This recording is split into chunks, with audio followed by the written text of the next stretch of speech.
Kasus kecelakaan yang merenggut nyawa Vanessa Angel dan sang suami Bibi Andriansyah kini membuat sang supir yang bernama Tubagus Jody kian menjadi sorotan.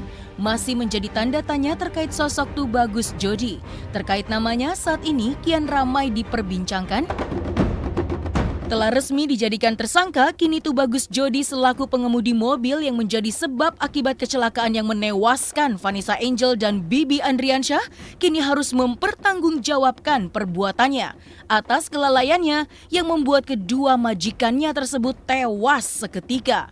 Mendengar Tubagus Jody kini telah ditetapkan menjadi tersangka, Dr. Firman Chandra selaku praktisi hukum turut memberikan komentarnya mengenai ditetapkannya Tubagus Jody menjadi tersangka atas kasus kecelakaan di Tol Jombang pada 4 November lalu.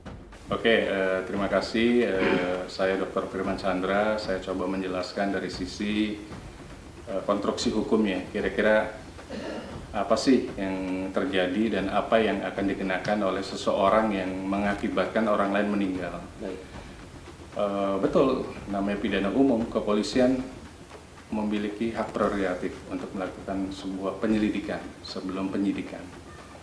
Karena apa? Ini sudah viral beritanya di mana-mana. Dan pasal yang kalau saya lihat yang bisa masuk ada dua pasal. Mungkin jungtonya ada undang-undang lalu lintas, tapi pasal yang utama adalah pasal 359 KUHP.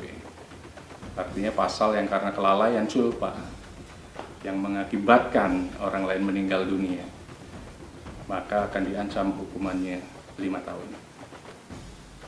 Nah, apakah polisi melihat kelalaian atau satu lagi ada faktor kesengajaan? Lalai saja dihukum 5 tahun. Bagaimana kalau sengaja? Kemudian bagaimana kalau sengajanya itu ada direncanakan?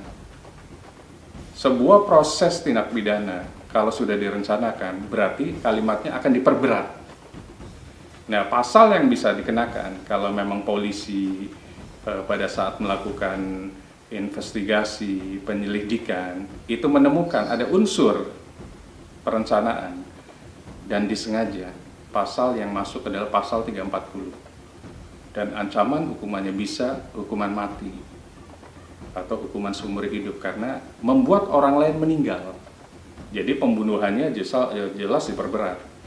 Namun pasti polisi akan menggunakan Undang-Undang Nomor 22 tahun 2009 tentang apa? Lalu lintas. Itu polisi harus segera, karena ini sudah viral sekali, harus segera menentukan seseorang itu tadinya statusnya mungkin terlapor menjadi naik tersangka. Tinggal polisi harus menambahkan alat bukti lainnya, termasuk BAP, saksi-saksi. Kan alat bukti satu itu bukan alat bukti. Jadi saksi harus dihadirkan, termasuk saksi ahli, baik ahli hukum, ahli transportasi, dan ahli mesin. Itu harus masuk di sana. Agar apa? Pada saat menentukan seseorang jadi tersangka itu berdasarkan minimal 2 alat bukti. Alat bukti dari mobil tersebut, CCTV, kemudian alat bukti dari ahli, apakah ahli hukum, ahli transportasi, atau ahli mesin misalnya.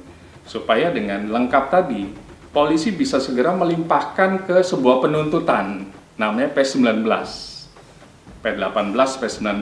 Itu tuntutan yang memiliki tupoksi adalah kejaksaan.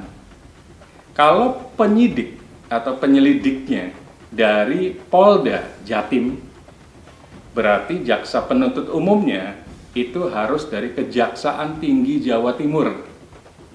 Tapi kalau penyidiknya dari Polres Jombang, sesuai lokus delikti kejadian perkara tadi, berarti jaksa penuntut umumnya harus dari Kejaksaan Negeri Jombang. Nah, itu tingkatan penuntutan. Setelah itu akan diadili pada saat P21. Lengkap alat buktinya, termasuk menyerahkan tersangka misalnya. Kalau memang sudah jadi tersangka kepada jaksa, dan jaksa menyerahkan ke persidangan untuk apa? Di sidang. Karena orang yang menjadi tersangka, yang berhak menentukan orang itu jadi terpidana salah, itu adalah majelis hakim. Jadi tidak bisa serta-merta orang jadi tersangka pasti bersalah kalau tidak terbukti dalam persidangan. bisa jadi orang tersebut akan bebas demi hukum. Tinggal nanti kuatkan pengacara di dalam persidangan di sana. Namun intinya konstruksi hukum ini, kalau memang sudah jadi tersangka, segera supaya diadilkan dalam sebuah ruang pengadilan, apakah pengadilan negeri Jombang atau pengadilan negeri Surabaya, karena pengadilan tidak ada di provinsi, ada di wilayah tingkat 2, baik kota madya ataupun kabupaten pengadilan tersebut. Nanti yang berhak memutuskan bersalah, hukuman berapa tahun, dan lain-lain, itu adalah majelis hakim yang terdiri dari 3 orang dan 1 panitera pengganti. Itu yang paling penting, karena bagaimanapun ini kejadian yang sebenarnya miris. Ada orang yang meninggal,